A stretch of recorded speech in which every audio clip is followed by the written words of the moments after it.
Depuis peu, la cryptosphère retient son souffle. Un compte sur X prétendant être Satoshi Nakamoto fait parler de lui, affirmant soutenir P-Network et d'autres projets blockchain émergents. Mais aujourd'hui, il y a deux questions cruciales. Est-ce vraiment Satoshi? Et quelles sont les conséquences concrètes sur le marché crypto et sur les projets comme Pi? Dans cette vidéo, nous allons revisiter le mythe de Satoshi Nakamoto, explorer les développements récents dans le monde crypto et surtout, comprendre ce que cela change pour ceux qui investissent ou s'intéressent à P-Network. Restez jusqu'à la fin. J'ai des révélations importantes à partager. J'aimerais vous présenter Redot-Pay, une plateforme révolutionnaire pour tous les entrepreneurs et investisseurs en crypto-monnaie. Avec Redot-Pay, vous pouvez acheter et activer une carte virtuelle Visa Crypto qui vous permet de faire des achats en ligne de manière simple et sécurisée sans passer par les banques traditionnelles. Cette application est idéale pour les e-commerçants et les investisseurs car elle vous permet d'utiliser directement vos cryptos sans les convertir en monnaie fiduciaire, maximisant ainsi vos bénéfices. En description, vous trouverez un lien pour vous inscrire, ainsi que des tutoriels détaillés pour créer votre compte, vérifier votre identité et acheter votre carte virtuelle. Ne ratez pas cette opportunité d'optimiser vos transactions en crypto-monnaie. Et maintenant, le mystère Satoshi Nakamoto. Reprenons les bases. En 2008, paraît le white paper du Bitcoin, signé par Satoshi Nakamoto, qui décrit une monnaie peer-to-peer, indépendante des banques centrales. En 2009, le fameux Genesis Block est miné. Puis vers 2010, disparition totale. Plus de messages, plus de mises à jour de code, aucun contact public. Depuis, malgré de nombreuses enquêtes, ni l'identité, ni une signature cryptographique officielle n'ont été prouvées. Or, c'est exactement ce genre de signature, provenant des clés des blocs initiaux, qui pourrait confirmer l'authenticité. Un compte qui refait surface. Dernièrement, un compte sur X, se faisant appeler @s_Nakotomo ou non similaire, revient sur le devant de la scène en publiant des messages favorables à P-Network.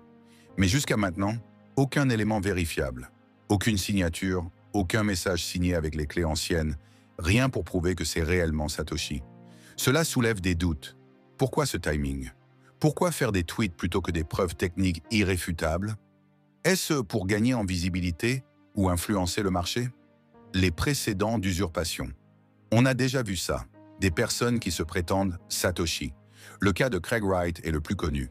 Il a revendiqué pendant des années être le créateur de Bitcoin, mais il a systématiquement échoué à produire la preuve cryptographique attendue. Ces imposteurs peuvent faire beaucoup de bruit médiatique, mais dans la communauté technique, la norme reste très claire. Une signature sur les clés d'origine est la seule preuve qui compte. Réaction du marché. Quand le nom de Satoshi refait surface, ça crée toujours une onde de choc. Des investisseurs s'emballent, certains projets voient leur token grimper, d'autres paniquent. Mais souvent, après l'émotion, la retombée est brutale si aucune preuve ne suit. Ce que l'on observe aujourd'hui, hausse de la spéculation autour de P-Network à cause de cette rumeur. Plus grande vigilance des acteurs avertis, influenceurs, experts demandent des preuves, alertent la communauté sur les risques d'arnaque, sensibilité accrue aux signes de manipulation, tweets, rumeurs, même si jusqu'ici rien de concret. Mise à jour et actualité marquante. Voici ce qui se passe en plus depuis les versions précédentes du script. Usurpation, phishing, influenceurs de Pi. Un article récent rappelle que malgré les campagnes d'éducation, beaucoup tombent encore dans des arnaques liées à des comptes usurpés ou des fausses annonces. Avec Pi, un influenceur, Woody Lightyear, averti, vérifie toujours les informations via les canaux officiels, Safety Center. Par ailleurs, P-Network a officiellement nié des allégations de scam faites par le CEO de Bybit, Ben Zhu, initiative gouvernementale autour des réserves crypto.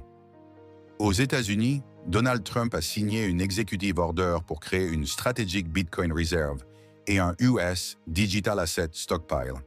Quelques points clés.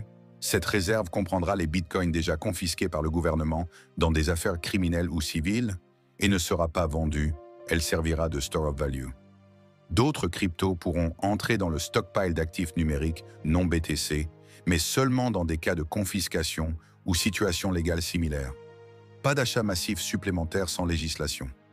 Cette décision s'accompagne de modifications réglementaires. Les banques américaines se voient accorder plus de latitude pour certaines activités crypto, custody, stablecoin, réseaux distribués, sans avoir besoin d'obtenir systématiquement l'autorisation préalable des régulateurs. Mesure dans d'autres pays, Kazakhstan.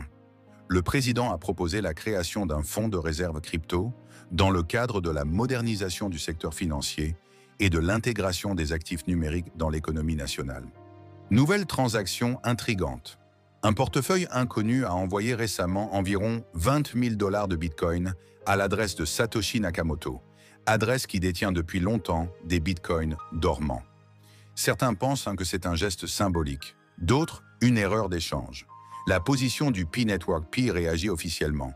L'équipe dénonce fermement les imposteurs qui font des déclarations non autorisées ou qui utilisent le nom du projet pour mener des actions douteuses. Cette mise au point est essentielle.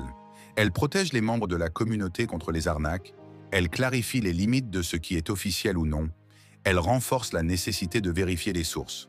Pourquoi autant d'imposteurs?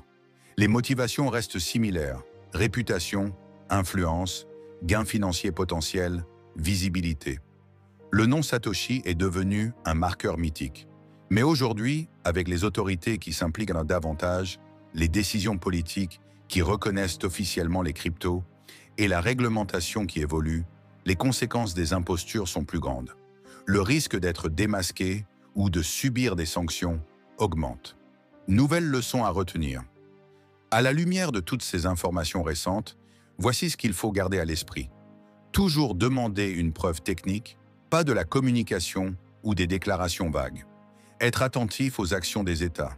Les initiatives comme les réserves crypto-nationales peuvent changer le paysage, influencer les prix, mais aussi imposer des règles strictes. Vérifier les comptes officiels des projets, sites web, canaux de communication validés. Comprendre que les annonces politiques, même symboliques, peuvent générer de la volatilité immédiate. Au total, ce compte qui prétend être Satoshi, aucune preuve à ce jour pour confirmer que c'est vraiment lui.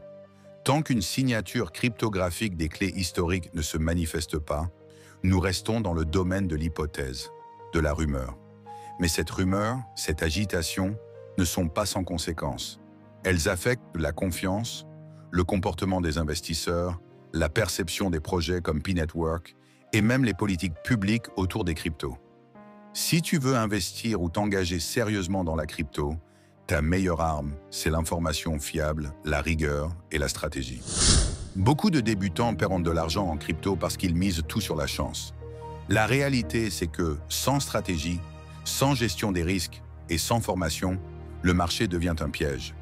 Notre programme de formation continue est là pour changer les choses. En quelques jours, tu apprends à protéger ton capital, à transformer chaque chute du marché en opportunité et à bâtir une stratégie durable. Ne laisse pas ton avenir dépendre du hasard. Rejoins dès maintenant notre communauté d'investisseurs éclairés. Le lien de contact WhatsApp est en description.